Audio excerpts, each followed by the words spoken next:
Hello everyone, this is Anjali and welcome back to my YouTube channel Storyteller Anu. I know it's a long time, it's almost 1.5 months past when I come with a video and I'm so sorry for the delay. I'm really very sorry. Because of some reasons I didn't maintain my continuity, but I will make sure कि आगे मैं अपनी continuity को maintain कर सकूं and time to time आपके लिए videos लाती रहूं. So without further delay, let's get start the video.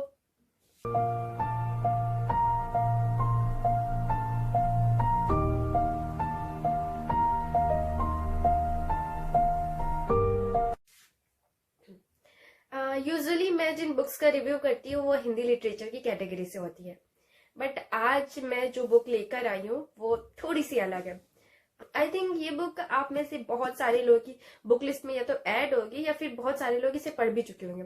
After all this is the recommendation of our ideal doctor Vikas Divyakirti sir. आज हम लोग बात करने वाले हैं वेस्टर्न फिलोसफी पर बेस्ड बुक सोफीज वर्ड की. सोफीज वर्ड यानी कि सोफी का संसार. 1990s के टाइम पे जॉस्टिन गॉर्डन ने इसे लिखा था और सत्यपाल गौतम जी ने इसका हिंदी में अनुवाद किया है. रिसेंटली मैंने इसका 5वां संस्करण पढ़ा हुआ है and it was amazing actually. Book का रिव्यू स्टार्ट करने से पहले I thought we have to know what is actually the philosophy. अच्छा, क्या होता है ना कि जैसे कोई बहुत ज्ञान की बातें करने लगता है या शायद जैसे लोग दाढ़ी बढ़ा लेते हैं या बड़ी अजीब अजीब सी बातें करने लगते हैं तो हम उन्हें बोलते हैं कि बड़ा फिलोसफर बनता घूम रहा है या बड़ा दार्शनिक बन गया है. So I am just telling you what is the actual means of philosophy. Philosophy word, it's make with the philo plus sophia. Philo words means the love and sophia it's like knowledge or we can say wisdom. Love for wisdom. This is the actually meaning of philosophy. यानी ज्ञान के प्रति जो प्रेम है वो philosophy ही है. अच्छा, हम लोग बीए करते हैं, बीएससी करते हैं या बीकॉम, एमकॉम, बीए, एमए कुछ भी करते हैं, लेकिन at the end we are doing something like PhD in science or PhD in maths, PhD in history. So everything comes to the PhD यानी कि philosophy of doctorate, right? Comes to everything in philosophy.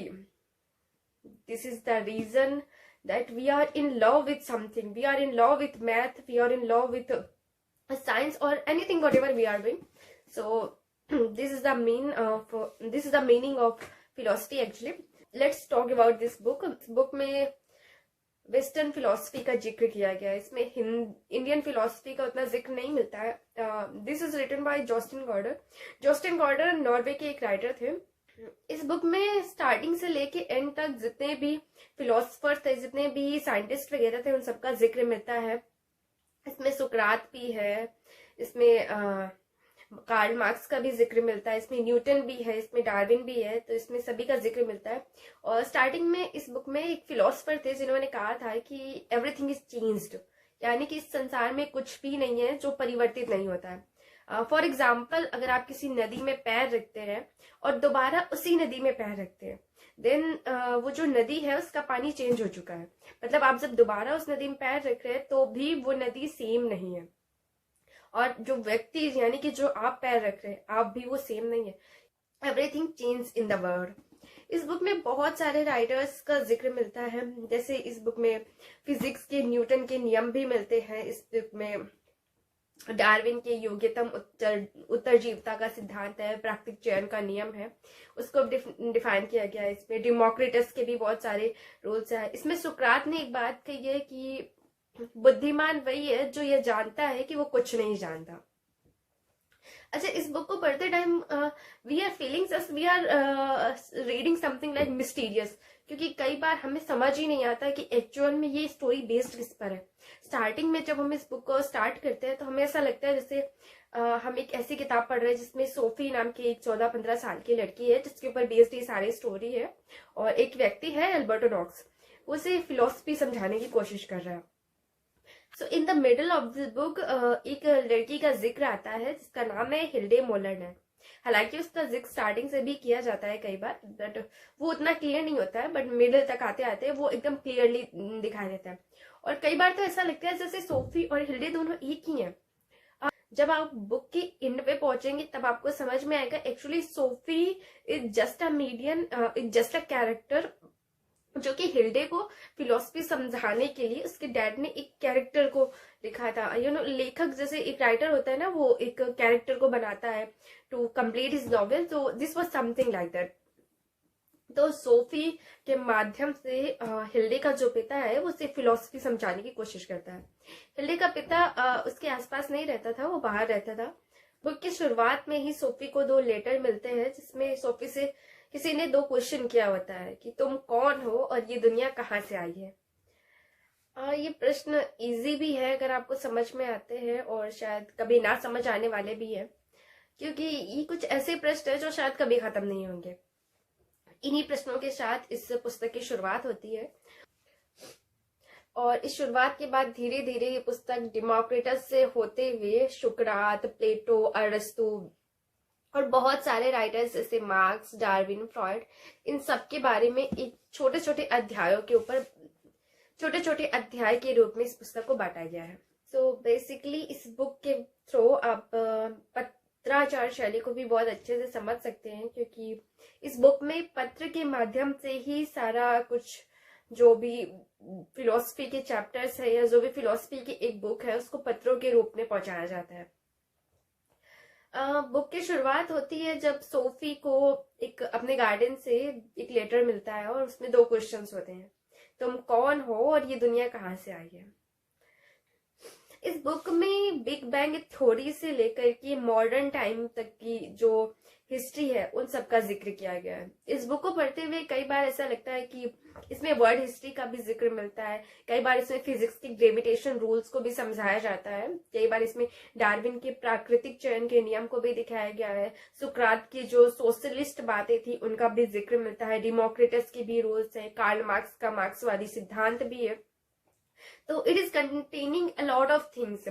तो इसको पढ़ के बहुत अच्छा लगेगा, कई बार तो आप बहुत सारी चीजों से रिलेट भी कर पाएंगे। इसमें थोड़ा सा मिस्ट्री भी रहता है, क्योंकि सोफी और हिल्डे को लेकर थोड़ा सा मिस्ट्री रहता है, बट एट द एंड आपको क्लियर हो जाएगा कि Sophie is just a character, but this book is actually based on Hilde Moller Knag, क्योंकि हिल्डे का जो पिता होता है वो सोफी के माध्यम से उसे समझाने की कोशिश करता है।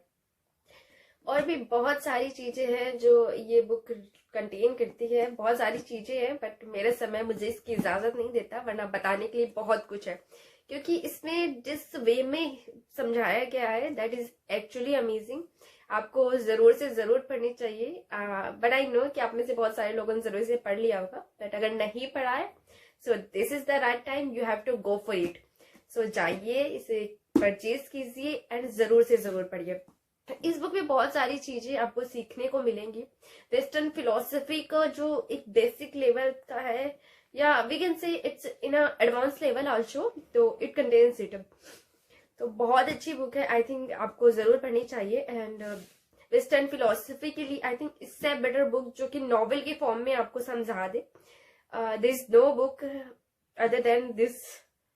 So this is definitely a very good book, so you have to go for it, definitely you have to go for it. Okay, so इन सब के अलावा मैं अपने बारे में भी कुछ कहना चाहूंगी। Actually in this video, after a long time I come and I was trying to review a book without any script। तो इस बुक का रिव्यू करने के लिए मैंने किसी भी स्क्रिप्ट को प्रिपेयर नहीं किया, मैंने कोई भी एक्स्ट्रा मेकअप नहीं किया हुआ है, कोई भी मैंने एक्स्ट्रा कुछ भी नहीं किया हुआ है। आई जस्ट कम एंड क्योंकि मैंने बहुत टाइम से मैं सोच रही थी that I have to make the video, but शायद कुछ ऐसी चीजें थी जिनकी वजह से मैं वीडियो नहीं बना पा रही थी। इस बुक को मैंने काफी टाइम पहले पढ़ना स्टार्ट किया था, बट मेरी बुक फिनिश नहीं हो पाई कुछ रीजंस की वजह से, तो इसकी वजह से मैं इसका रिव्यू भी नहीं कर पाई and it's very delay, I know. And one thing that आप इस वीडियो में नया देख सकते हैं, दैट इज दिस माइक। तो मैंने सोचा कि जैसे कि द ईयर चेंज, तो मुझे भी कुछ चेंज करना चाहिए अपने आप में। एंड या wish you all a very very happy new year. I know it's like 15 days passed, but this is still a new year, so happy new year to all of you. I hope कि आपको ये unscripted video पसंद आया होगा। अगर video अच्छा लगे तो जरूर से जरूर कमेंट करिए, ताकि मैं ये डिसाइड कर पाऊँ कि मुझे नेक्स्ट वीडियो जो बनाना है वो एक स्क्रिप्ट बनानी है एंड उसके बाद वीडियो को बनाना है, या विदाउट स्क्रिप्ट भी मैं वीडियो को बना सकती हूँ। इसलिए प्लीज कमेंट कीजिएगा और अच्छा लगे तो लाइक करिए, शेयर करिए एंड कमेंट जरूर से जरूर करें, because I am waiting for your comments. So आज की वीडियो में बस इतना ही। अब मिलेंगे किसी और वीडियो में, किसी और बुक और किसी और नॉवेल के साथ। तब तक के लिए हंसते रहिए, मुस्कुराते रहिए और ढेर सारा पढ़ते रहिए। Bye bye.